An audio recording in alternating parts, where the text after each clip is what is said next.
Welcome Forex traders to the Forex Trading News channel।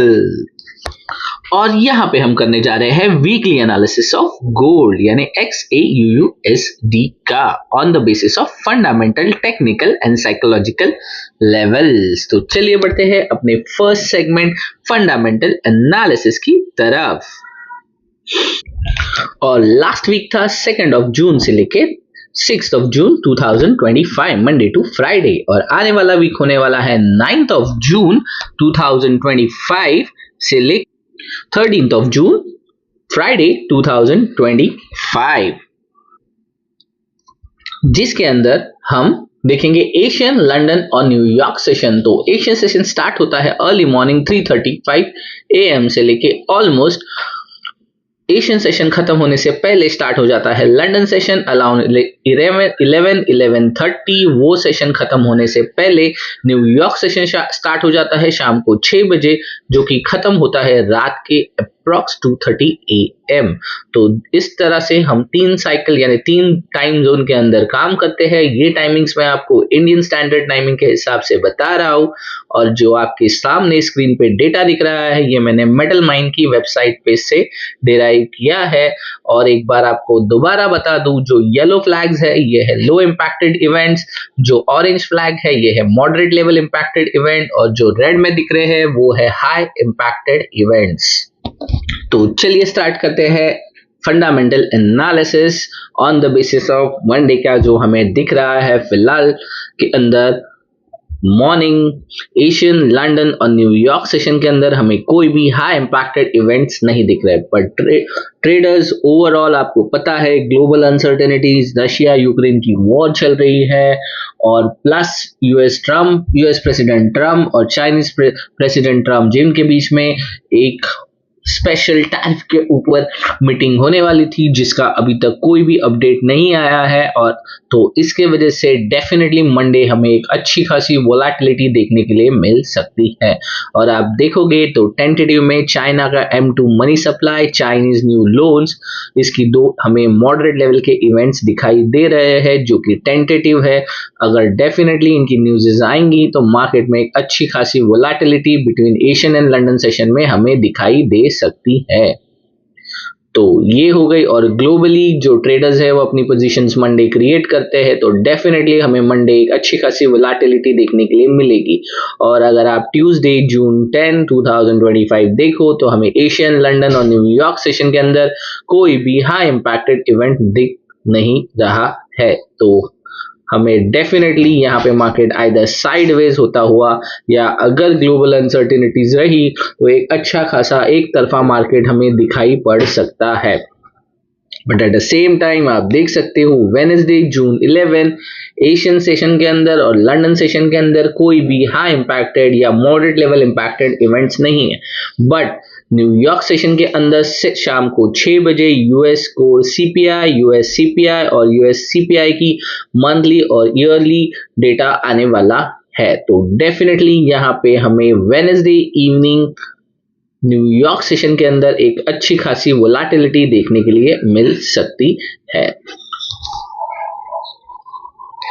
Next Thursday जून 12, 2025 आप देख सकते हो एशियन और लंदन सेशन के अंदर तो कोई भी हाई इम्पैक्टेड इवेंट न्यूज नहीं है। तो आपको अब तक आइडिया आ गई होगी कि हमें लास्ट वीक भी हमने देखा था कि एक दिन मार्केट ग्रीन, एक दिन मार्केट रेड, और अगेन मार्केट रेड, अगेन एक दिन मार्केट ग्रीन, हमें इस तरह से लास्ट वीक देखने के लिए मिला था। और थर्सडे की बात करूं तो सेम लाइक वेडनेसडे हमें एशियन और लंदन सेशन में कोई भी हाई इम्पैक्टेड इवेंट नहीं दिख रहा है। At the same time New York session के अंदर US core PPI, US PPI का मंथली डेटा आने वाला है।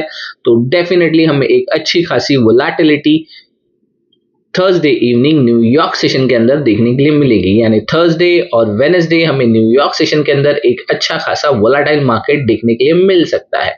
और डेफिनेटली नेक्स्ट डे है फ्राइडे जून 13। तो आपको पता है ग्लोबली मार्केट में पोजीशंस कट ऑफ होंगी या क्रिएट होंगी, तो मार्केट एक तरफा हमें फ्राइडे के दिन देखने के लिए मिलता है। और मैंने अपना बहुत बार अकाउंट फ्राइडे वाइप आउट भी किया है, सो आई नो वेरी वेल। सो मैं यही सजेस्ट करूंगा, don't try your account on a Friday. और एशियन एंड लंदन सेशन के अंदर कोई भी हाई इम्पैक्टेड इवेंट नहीं है।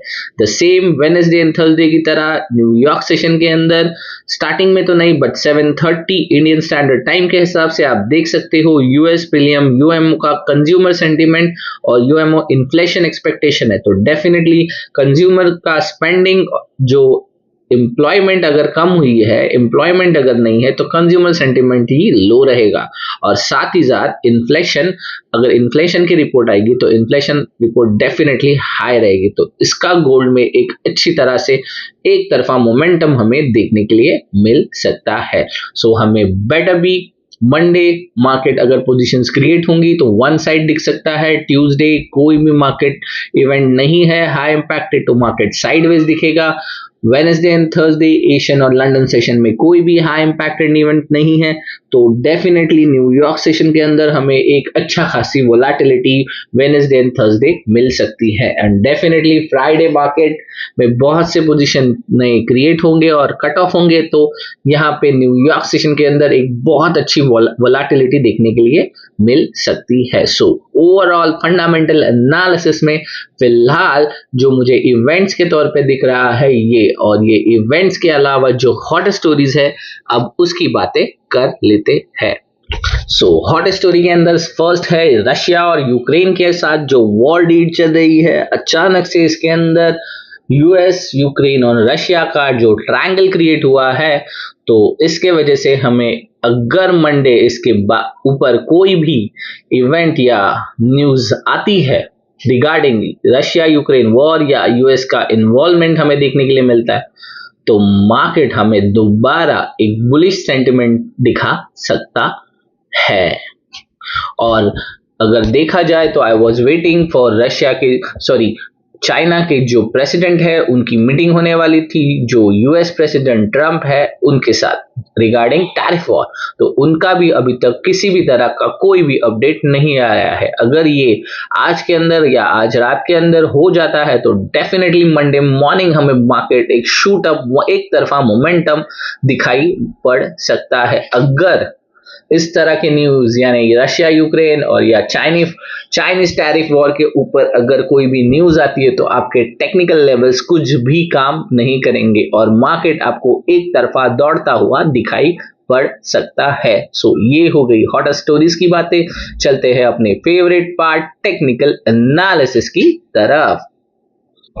आई नो आप सब टेक्निकल एनालिसिस के लिए वेट कर रहे थे। वीकली एनालिसिस का वीडियो है तो थोड़ा लंबा हो जाता है और आ गए हैं हम अपने फेवरेट पार्ट टेक्निकल एनालिसिस के लिए। ऑन द ट्रेडिंग व्यू के पैनल पे गोल्ड का चार्ट ओपन किया है। आप देख सकते हो ये वीक के अंदर मार्केट ने हाई क्रिएट किया है 3403 का और लो क्रिएट हुआ है अप्रॉक्स 2999.955 यानी 300 के आसपास।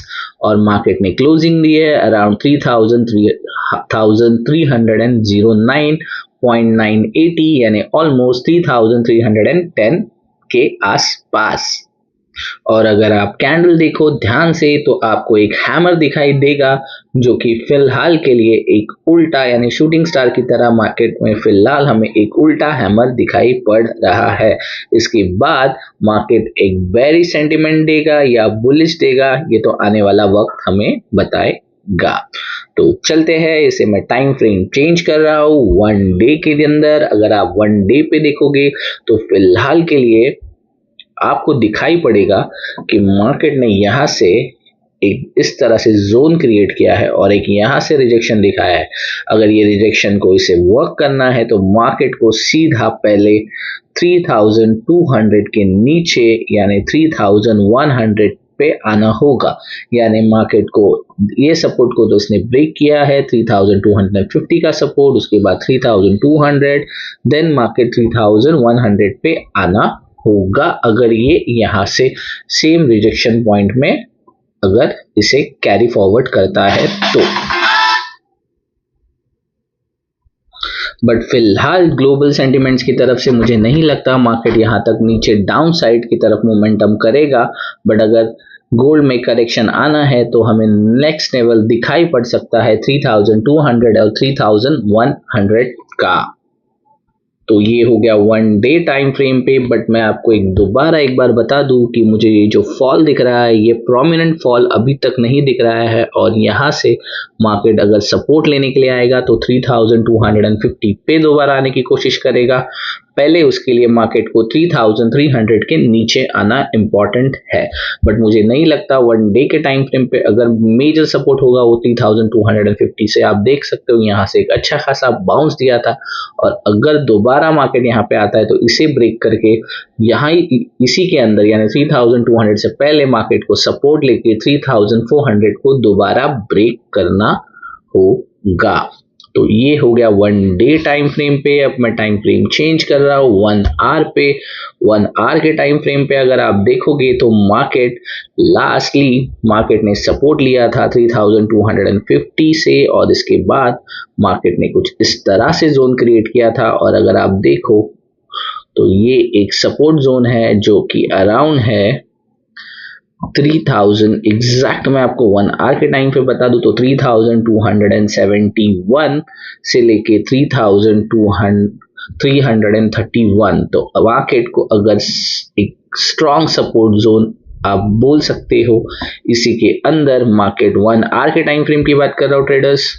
यहाँ पे मार्केट में एक सपोर्ट जोन लेके मार्केट को दोबारा 3400 को ब्रेक करना होगा। बट ग्लोबली अगर रशिया यूक्रेन या चाइनीज यूएस और चाइना के बीच में टैरिफ वॉर का अगर क्लियरिफिकेशन आता है या न्यूज़ एस्केलेट होती है तो प्राइस आपको 3300 को टच करे बगैर प्राइस को 3400 के ऊपर स्टेबल होती हुई दिखाई पड़ सकती है। तो ट्रेडर्स मैं आपको यही सजेस्ट करूंगा, आपको आपके स्टॉप लॉसेस बहुत स्ट्रिक्ट रखने की ज़रूरत है, और आपका नेक्स्ट टारगेट होना चाहिए अगर प्राइस 3300 को टच नहीं करता है देन आपका टारगेट होगा 3400 और आपका स्टॉप लॉस होगा 3300 के नीचे। और अगर प्राइस 3270 के आसपास आता है then only you can go for a buy. But let me explain once again. देखो, हमने नीचे से 3245 से अपसाइड की बात कर ली, तो एक डाउन साइड का अगर जोन क्रिएट होना है तो मार्केट इस तरह से दोबारा 3256 तक बाउंस करके फिर एक नीचे जोन क्रिएट करेगा, और दोबारा फिर यहाँ 3336 से रिजेक्ट होके 3250 तक आ सकता है। ये हो गए down side. But down side के लिए ग्लोबल अनसर्टेनिटीज के चलते मुझे बहुत कम चांस लग रहा है कि मार्केट 3250 तक दोबारा आएगा। सो फिलहाल के लिए ये डेफिनेटली एक नेगेटिव करेक्शन हमें दिखाई पड़ रहा है इन 1 आवर टाइम फ्रेम। बट मुझे ऐसे लगता है कि मंडे मार्केट जहां ओपन होगा उसके बाद ही हमें मार्केट में एक क्लियर डायरेक्शन होगा। और मैं एक सजेस्ट करूंगा आपको, अगर आपको क्लियर ट्रेंड नहीं दिख रहा है तो आप कृपया करके ट्रेड ना करें, और जस्ट वेट कीजिए। मंडे मार्केट ओपन होने के बाद लंदन सेशन के आसपास मैं आपके लिए लेवल्स लेके आ जाऊंगा जो एग्जैक्ट लेवल होंगे जहां से आप देख सकते हो मार्केट किस तरह से परफॉर्म कर रहा है। अगर आप मेरे वीडियो रेगुलर देख रहे हैं तो आपको पता है मैंने किस तरह से लेवल्स दिए हैं और वो किस तरह से एग्जैक्ट परफॉर्म करते हैं। तो आपको वो लेवल्स की हेल्प हो जाएगी जहां से आप आपका ट्रेड एग्जीक्यूट कर पाओगे। So overall that's it from my side. Thanks for watching forex trading news channel.